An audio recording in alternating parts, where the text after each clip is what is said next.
வணக்கம். ஆன்மீக செய்திகள். திருச்சி தாயுமானவர் சுவாமி கோயிலில் சித்திரை தேர் திருவிழா கொடியேற்றத்துடன் தொடங்கியது. முன்னதாக தாயுமானவர் தங்க கொடிமரத்திற்கு பல்வேறு அபிஷேகம் நடைபெற்றது. சுவாமி அம்பாள் சிறப்பு அலங்காரத்தில் எழுந்தருளினர். மேளதாளங்கள் முழங்க ரிஷப கொடி ஏற்றப்பட்டு மகா தீபாரதனை காட்டப்பட்டது. தினமும் தாயுமானவர் மட்டுவார் குழலம்மை சமேதராக கற்பக விருட்ச வாகனம், பூத வாகனம், யானை, தங்க குதிரை வாகனங்களில் வலம் வருவர். 5ஆம் தேதி ரத்தினாவதிக்கு சிவபெருமான் தாயுமானவராய் எழுந்தருளி மருத்துவம் செய்த செட்டிப்பெண் பிரசவ நிகழ்ச்சியும், 6ஆம் தேதி திருக்கல்யாண வைபவம் மற்றும் 9ஆம் தேதி திருத்தேர் வடம் பிடித்தல் நிகழ்ச்சி நடைபெறும்.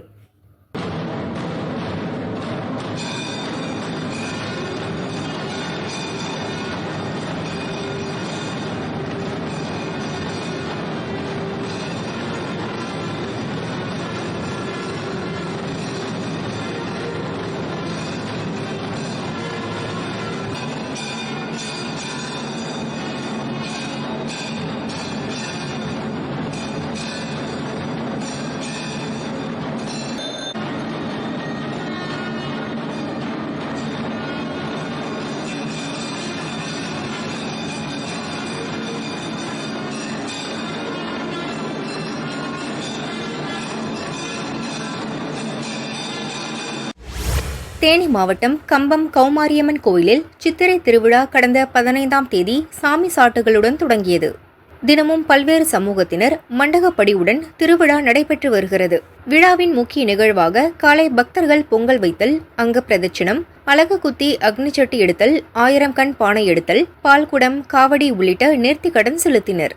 சுற்றுவட்டார பகுதியைச் சேர்ந்த திரளான பக்தர்கள் அம்மனை தரிசனம் செய்தனர்.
திருத்தணி சுப்பிரமணிய சுவாமி கோயிலில் சித்திரை பெருவிழா இரவு கோயில் வளாகத்தில் விநாயகர் உலாவுடன் தொடங்கியது.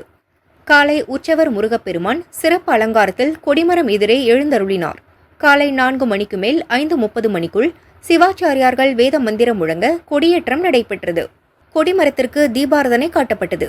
வள்ளி தெய்வானையுடன் முருகப்பெருமான் சிறப்பு அலங்காரத்தில் மாட வீதியில் உலா வந்தார். சித்திரை பெருவிழாவின் முக்கிய நிகழ்வான மரத்தேர் திருவிழா வருகிற 7ஆம் தேதியும் 8ஆம் தேதி தெய்வானை திருக்கல்யாண நிகழ்ச்சியும் நடைபெறும்.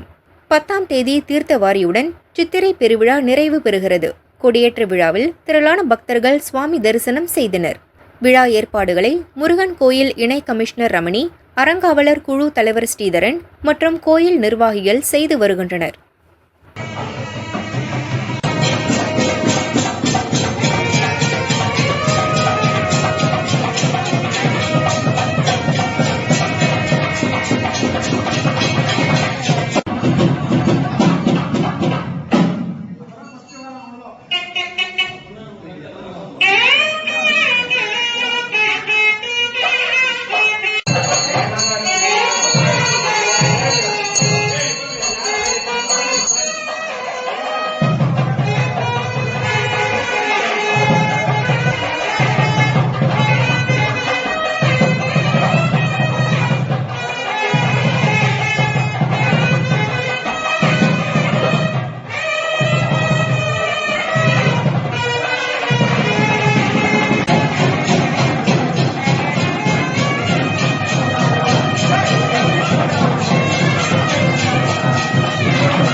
மானாமதுரை ஆனந்தவள்ளி சமேத சோமநாதர் கோயில் சித்திரை திருவிழா கொடியேற்றத்துடன் துவங்கியது.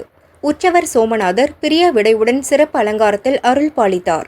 கொடிமரத்திற்கு 16 வகை வாசனை திரவியங்களால் சிறப்பு அபிஷேக அலங்காரம் செய்தனர். வேத மந்திரம் முழங்க கொடிமரத்தில் கொடிப்பட்டம் ஏற்றப்பட்டது. முக்கிய நிகழ்ச்சியான தேரோட்டம் மே 9ஆம் தேதி நடைபெறும்.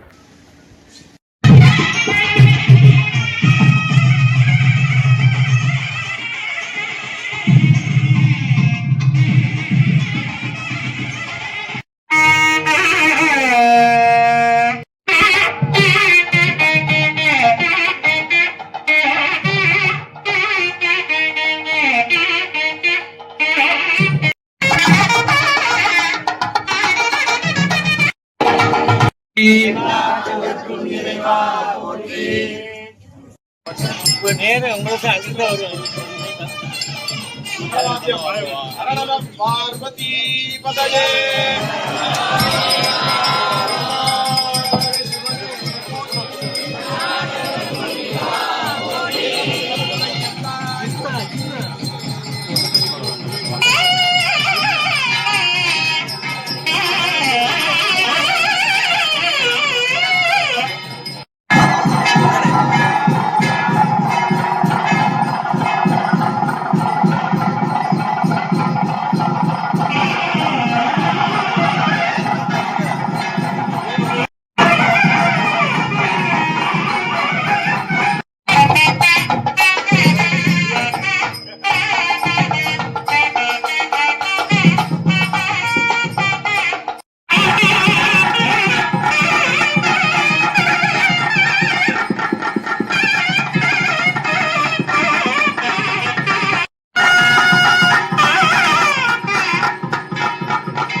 மன்னாரை உருளிக்கல் எஸ்டேட் பகுதியில் 100 ஆண்டுகள் பழமை வாய்ந்த விநாயகர் கோவில் உள்ளது. கோவில் புனரமைப்பு பணிகள் முடிவடைந்து நேற்று காலை யாகசாலை பூஜைகள் தொடங்கியது. யாகசாலை பூஜை மகா பூரணாகுதியுடன் நிறைவடைந்தது. மேளதாளம் இசைக்க கடம் புறப்பாடானது. சிவாச்சாரியார்கள் வேத மந்திரம் முழங்க கோபுர கலசத்திற்கு புனித நீர் ஊற்றினர். மகா தீபாராதனை காட்டப்பட்டது. அன்னதானம் வழங்கப்பட்டது.